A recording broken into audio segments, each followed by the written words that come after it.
नमस्कार, मैं अंकित मौर्य। आप देख रहे हैं रिसर्च कोचिंग सेंटर। दोस्तों, हमने कक्षा 10 की कल एक पोएम डिस्कस किया था जिसका नाम था डस्ट ऑफ स्नो। आज हम दूसरी पोएम कक्षा 10 की डिस्कस करेंगे जिसका नाम है फायर एंड आइस। ये भी रॉबर्ट फ्रॉस्ट की एक बहुत अच्छी पोएम है जो रॉबर्ट फ्रॉस्ट ने इसको लिखा है। जैसा कि हम लोग जानते हैं कि इस संसार का अंत कैसा होगा, यानी बहुत समय पहले बताया जाता है कि संसार ये पूर्ण रूप से नष्ट हो गया था और फिर से इसका उदय हुआ है। लेकिन हम लोग जानते नहीं हैं। लेकिन कब कहता है, कब मानता है या सोचा है उसने कि जो इस संसार का अंत है, या कुछ लोग कहते भी हैं, क्या कहते हैं कि इस संसार का अंत जो है आग से होगा, और कुछ लोग कहते हैं इस संसार का अंत जो है बर्फ से होगा। दोस्तों, कवि भी इसका एक अपना भी मत रखता है। उसने एक तुलना किया है। आग को उसने इच्छा से कंपेयर किया है, और आइस को उसने, यानी आइस बर्फ को उसने घृणा से, कह रहा है घृणा से कंपेयर किया है। कभी कहता है, ये दो शब्द इसमें लिए गए हैं, ये शब्द कवि ने लिया है कुछ जान बुझ कर या सोच समझ कर उसने इस शब्द को यहाँ पे प्रयोग किया है। एक लिया इसने फायर लिया है, और एक लिया इसने आइस। यहाँ पे आइस लिया गया है और एक लिया गया फायर। आइस जो है, आइस और फायर, यहाँ भी फायर है और यहाँ भी क्या है, डिजायर है। तो डिजायर को इसने कंपेयर किया है आइस से, डिजायर को कंपेयर किया है इसने फायर से, और आइस को कंपेयर किया है इसने घृणा से, यानी हेट से। आइस को किससे कंपेयर किया है, हेट से, और फायर को किससे कंपेयर किया है, डिजायर से। कभी इसमें कह रहा है, इसमें दो कारण हो सकते हैं। या तो किसी व्यक्ति की सबसे ज्यादा इच्छाएं बढ़ सकती हैं, तो इससे क्या होगा, उस व्यक्ति का क्या होगा, अंत होने लगेगा, अंत होगा।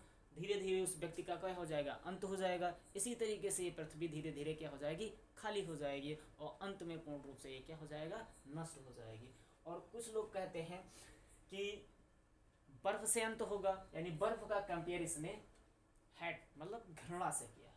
घृणा से इसलिए किया है कि कोई व्यक्ति मनुष्य से कितना घृणा करता है, बहुत ज्यादा घृणा करेगा, बहुत ज्यादा, हद से ज्यादा घृणा कर लेगा, तो क्या होगा, उस व्यक्ति का धीरे धीरे पतन होने लगेगा। ऐसे इसी तरीके से क्या कहता है, संसार का अंत हो जाएगा।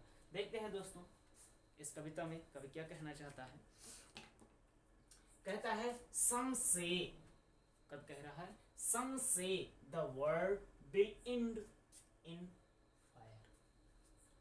कुछ लोगों का मानना है कि यह जो संसार है वो आग से क्या हो जाएगा, नष्ट हो जाएगा। फिर कहता है, सम से, कुछ लोग कहते हैं, इन आइस, की बर्फ से इस संसार का अंत हो जाएगा। फिर कहता है, from what I have tested of desire. कभी कहता है कि मैंने एक अपना अनुभव दे रहा है, कह रहा मैं अनुभव करता हूँ, मैंने देखा है कि कोई भी व्यक्ति है, उसकी इच्छाएं जो हैं वो दिन प्रतिदिन क्या होती हैं, बढ़ती जाती है। वो कहता है आज मुझे ये चाहिए, जब उसको वो प्राप्त हो जाता है तो वो दूसरी चीज की कल्पना करने लगता है। इसीलिए कह रहा है कभी कि व्यक्ति की इच्छा कभी कम नहीं होगी, और धीरे धीरे क्या होगा, उसकी इच्छाएं बहुत लालच बढ़ती जाएगी, अंत में उसकी मृत्यु हो जाएगी, और धीरे धीरे इसी तरीके से करते करते ये संसार पूर्ण रूप से नष्ट हो जाएगा।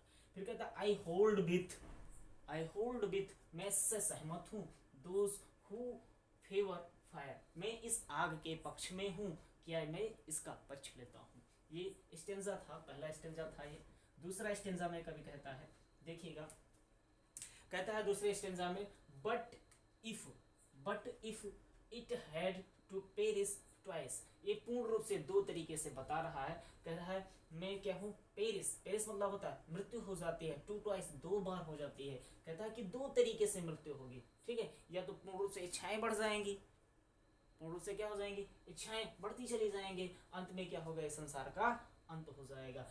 फिर देखो, ये लाइन बहुत अच्छी मुझे लग रही है दोस्तों। ये लाइन बहुत अच्छी मुझे लगती है। कहती आई थिंक, मैं सोचता हूँ, आई नो, मैं जानता हूँ, इनफ हैड, पर्याप्त रूप से घृणा करना या घृणा कर लेना क्या हो जाएगा, पूर्ण रूप से नष्ट का कारण हो जाएगा। एक हिंदी में कवि हैं जिनका नाम रामधारी सिंह दिनकर है, उन्होंने बताया भी है, क्या कहा है, ईर्ष्या तू ना गई मेरे मन से। वे लाइन मुझे बहुत अच्छी लगती है।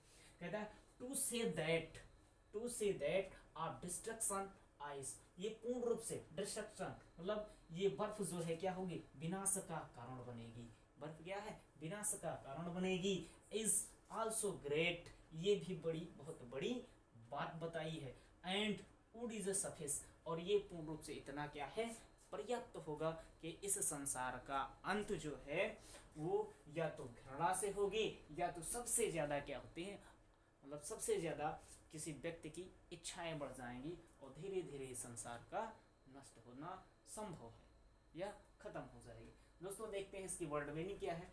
टेस्टेड मतलब होता है अनुभव करना, होल्ड विथ का मतलब होता है से सहमत होना, फेवर का मतलब होता है पक्ष लेना, पेरिस का मतलब होता है मरना, ट्वाइस का मतलब होता है 2 बार, हेड का मतलब होता है घृणा, डिस्ट्रक्शन का मतलब होता है विनाश का कारण, सफिस का मतलब होता है पर्याप्त होना। दोस्तों इसमें आप देख सकते हैं कि फायर की तुलना जो किया है इसने डिजायर से किया है। किससे किया है, डिजायर से किया है, डिजायर से। और यहाँ पे इसने आइस की तुलना जो है, आइस की इसने हैट मतलब घृणा से किया है। किससे किया है, हैट, घृणा से किया है। यही 2 शब्द का इसने प्रयोग किया है, आइस और फायर, फायर आइस। फायर का इसने कंपेयर किया है डिजायर से और आइस का कंपेयर किया इसने घृणा से। कह रहा यही 2 कारण है जिससे इस संसार का पूर्ण रूप से अंत हो जाएगा। दोस्तों आपको ये कविता कैसी लगी है आप कमेंट करके जरूर बताइएगा। धन्यवाद।